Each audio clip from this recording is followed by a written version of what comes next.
Привет, друзья! С вами я, Михаил Сыркили, и сегодня мы поговорим о том, как кремлевская организация «Евразия», созданная для Шора, вербует в Гагаузии учителей и студентов, а также порассуждаем о том, почему гагаузские учителя посчитали возможным воспользоваться предложением Шора.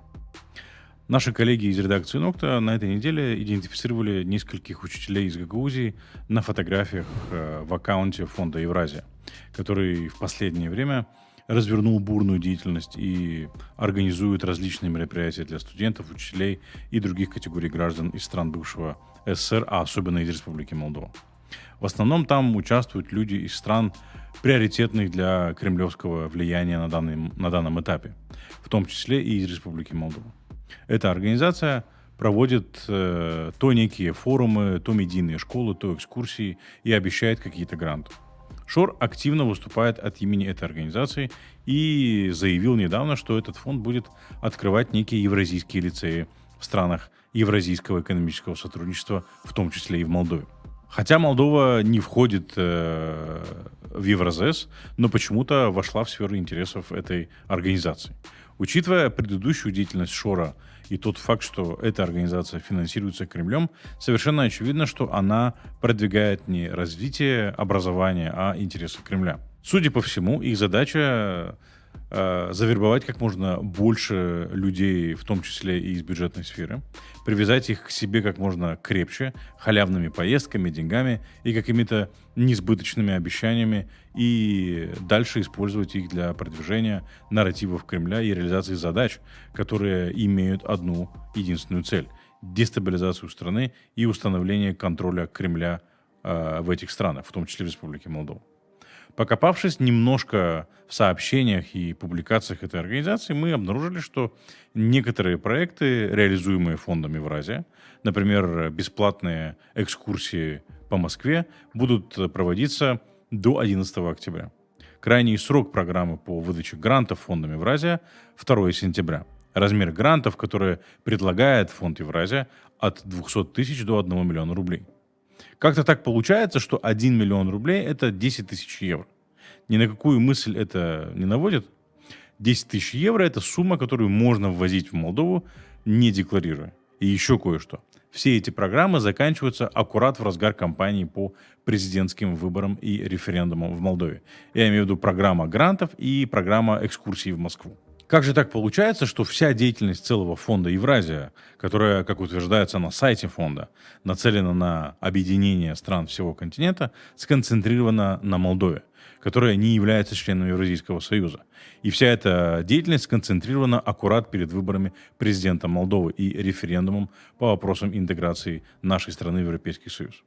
Я вам даже больше скажу. Организация была учреждена в России в апреле 2024 года. И, как мы уже сказали, все проекты у нее до осени 2024 года. Эта организация, очевидно, создана под Илона Шора для придания ему некоего международного статуса и как инструмент по освоению частью денег, выделяемых Кремлем на молдавское направление. На сайте этой организации висит новость о том, что Илон Шор заключил с фондом Евразия соглашение в размере 250 миллионов долларов США, которые он обещал инвестировать в Молдову. Но Шор ведь и многое другое обещал. Например, 500 миллионов евро он обещал инвестировать в экономику Гагаузии за 2 года с момента, так называемого избрания Гуцул. Прошел уже год, и, казалось бы, уже половина этой суммы, то есть 250 миллионов евро, должна была быть инвестирована в Гагаузию. Но эти инвестиции, если их вообще собирались делать, так и не дошли до Гагаузии. Шор обещал каких-то инвесторов из Турции и даже привез в Гагаузию для фото с Гуцул никому неизвестных турецких граждан, которые резко куда-то исчезли после фотосессии. И все с инвестициями Шора проходит по одной схеме. Они как миражи витают вокруг Молдовы и никак не могут материализоваться. Сначала он обещал инвестировать в Гагаузию, а теперь размахнулся на всю Молдову. Также на сайте фонда Евразия есть новость о том, что Шор запускает вместе с фондом Евразия проект «Волонтеры Евразии». А ранее, как вы помните, Шор заявил, что он отправит в Молдову 50 тысяч волонтеров, которые будут рассказывать о преимуществах Евразийского союза. Само собой, их агитация за Евразийский союз будет сосредоточена на дискредитации Европейского союза, потому что никаких преимуществ у Евразийского союза нет и быть не может. И более того, у Молдовы даже нет общей границы с Евразийским союзом. Для меня совершенно очевидно, что этот так называемый фонд Евразия был создан под Шора. Это видно невооруженным глазом, и чтобы понять это, не обязательно работать в спецслужбах. Евразия создана аккурат перед выборами президента и референдумом в Республике Молдова. И ее цель – дискредитировать идею европейской интеграции и дестабилизировать ситуацию в нашей стране. Мы последние несколько недель видим, что многие молодые люди из Гагаузии и Бельц посещают мероприятия, организованные фондом Евразия в Москве и в других городах России. Мы не оправдываем этих молодых людей, но мы понимаем, что многие из них политикой не интересуются и не рефлексируют по поводу военной агрессии России против Украины и воспринимают эти поездки как возможность потусоваться на халяву. И, скорее всего, особенно если они из Гагаузии или из ватной семьи, в их окружении нет ответственных взрослых, которые их остановили бы от этого поступка. Но я, например, был очень сильно удивлен, когда увидел, что учителя едут на мероприятия, организованные фондом Евразия с участием Шора. Может быть, я наивен и слишком много хочу от учителей, но мне кажется, что ожидать от учителей здравого смысла, ответственности и понимания того, что такое хорошо и что такое плохо, это немного. Это то, на что должен быть способен каждый учитель, поскольку учитель имеет влияние на подрастающее поколение, и на нем лежит ответственность и ответственная миссия учить и подавать пример. Это не будет преувеличением сказать, что от работы учителей зависит будущее нашей страны, потому что они участвуют в воспитании будущих поколений. И своими действиями они подают пример того, что такое хорошо и что такое плохо. И какой же пример подают учителя, которые едут на эти мероприятия? Что халява – это хорошо? Что ездить на мероприятия, организованные беглым преступником, ограбившим страну на миллиарды долларов – это нормально? Ладно, если бы речь шла просто о халяве, но речь идет о поездке в страну-агрессор. Я понимаю, что очень многие учителя, особенно в Гагаузии, являются сторонниками так называемого русского мира. Более того, многие из них поддерживают российскую агрессию против Украины. И это не голословное предположение. Это мои наблюдения и наблюдения моих знакомых и близких после общения с некоторыми учителями и с детьми, которых учат эти учителя. Но как бы они не любили эту Россию, и как бы они не считали, что у России есть право вести себя так, как она ведет, и как бы они не молились на этого Путина, Путин остается преступником, в отношении которого выдан ордер Международного уголовного суда. А Россия от этого не перестает быть страной-агрессором, развязавшей самую кровопролитную войну на европейском континенте со времен Второй мировой войны. И если гагаузские учителя, я имею в виду тех, кто посчитал возможным поехать на это мероприятие в Москву, не понимают этого, то это очень плохо. С такими учителями у Гагаузии не может быть хорошего будущего. Очевидно, что эти учителя совершенно не рефлексируют по поводу убийства или убийств, которые Россия каждый день совершает в Украине. Убийств детей, женщин, стариков и мужчин, которые вынуждены идти на фронт и защищать свою страну. И защищают они не только Украину, но и безопасность и независимость Республики Молдова. Даже если эти учителя не способны это понять. На фотографиях, опубликованных в телеграм-каналах Шора и Евразии, редакция Нокта идентифицировала 3 учителей из Гагаузии, директора одной гимназии и 2 учителей начальных классов одного из ведущих лицеев Камарадского района. После того, как эта новость была опубликована, одной из сотрудниц на Нокты посыпались возмущенные сообщения от одной из учителей, указанных в материале. Возмущенная учительница была раздосадована тем, что в делегации было 27 человек во главе с начальником управления образования Натальей Кристевой, а указали только 3 человек. В ответ на предложение рассказать о том, чему учителя научились во время поездки, преподавательница ответила отказом, сказав, что мы якобы с пренебрежением или в пренебрежительном тоне пишем про эту поездку и выставляем учителей преступниками. Она добавила, что никакой политики, с ее точки зрения, в этом нет и ничего плохого она не видит в том, чтобы обменяться опытом с другими учителями. С ее точки зрения, Нокта во всем видит политику. Хочу обратить внимание, что ничего пренебрежительного и, более того, никаких оценочных суждений в этой новости или в том материале не было. Это была просто новость о том, что произошло и кто там участвовал. И никого в этой новости мы не выставляли преступниками. Но наверняка эта учительница понимает, что поездка по приглашению беглого преступника в страну-агрессор предосудительно и пытается таким образом себя оправдать. Но для оправдания выбирает путь атаки на журналистов. А может, эти учителя и начальник управления образования действительно не понимают, что с этой поездкой не так? Тогда давайте попытаемся им это объяснить. Какой опыт можно перенять у учителей в России? Как накачивать детей ненавистью против Украины и оправдывать войну несуществующими в Украине нацистами и так называемым коллективным Западом? Или, может, они поехали перенять опыт того, как выстраивать детей в букву Z и учить обращению с оружием? Или, может, учителям из Гагаузии показалось хорошим опытом приглашать на классные часы зэков, педофилов, насильников и убийц, чтобы они рассказывали детям о том, как они убивали и насиловали мирных украинцев? Если гагаузские учителя, побывавшие в Москве, или те, которые собираются в Москву по приглашению Шора, не в курсе, то вот вам, пожалуйста, новости из России. Педофила и убийцу приглашают в школы рассказать детям о том, как нужно любить родину. Вы только вдумайтесь, педофил, убийца и насильник будет рассказывать детям, как любить родину. И после этого они еще смеют открывать рот по поводу загнивающего Запада.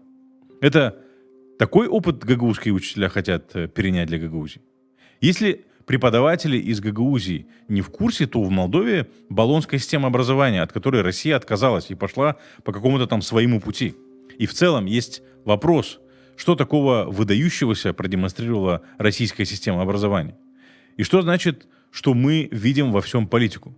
Вы поехали в страну-агрессор, которая не скрывает своей задачи дестабилизировать ситуацию в Республике Молдова. И Илон Шор, главный исполнитель сценария Кремля по дестабилизации нашей страны, пригласил вас на эту поездку.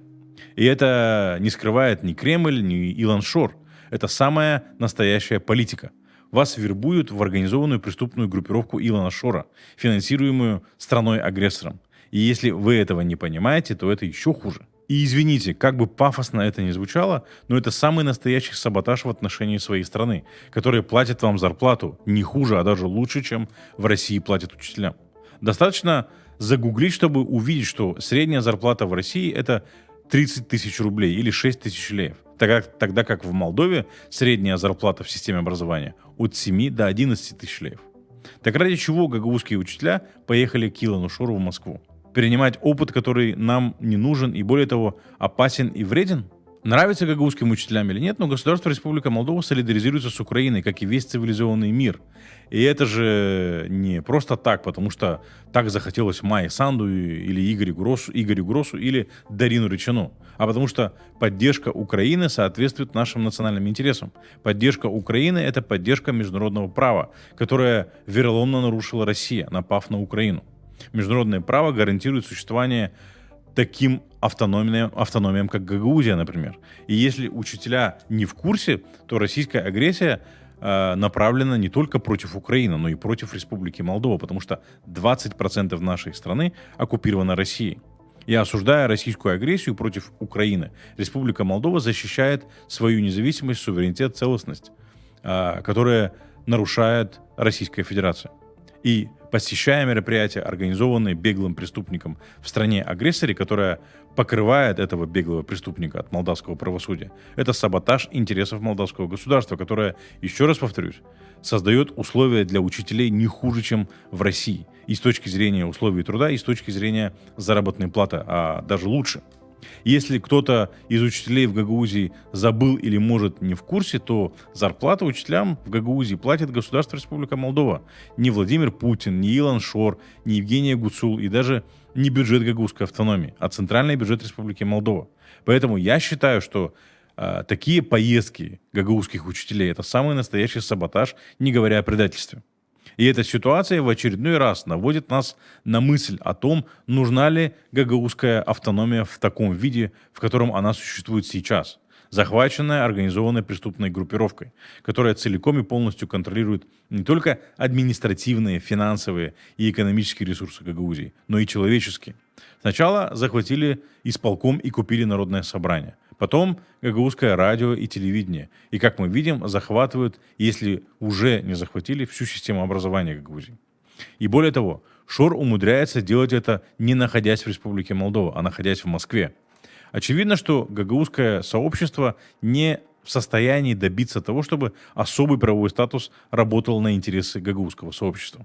И гагаузское сообщество тем более не в состоянии защитить этот особый правовой статус от попадания в руки организованных преступных групп. Поэтому особый правовой статус сегодня работает против гагаузов и против Республики Молдова, которая предоставила гагаузам этот особый правовой статус. И вся организованная преступная группа Шора и его приспешники в Гагаузии защищены особым правовым статусом Гагаузии.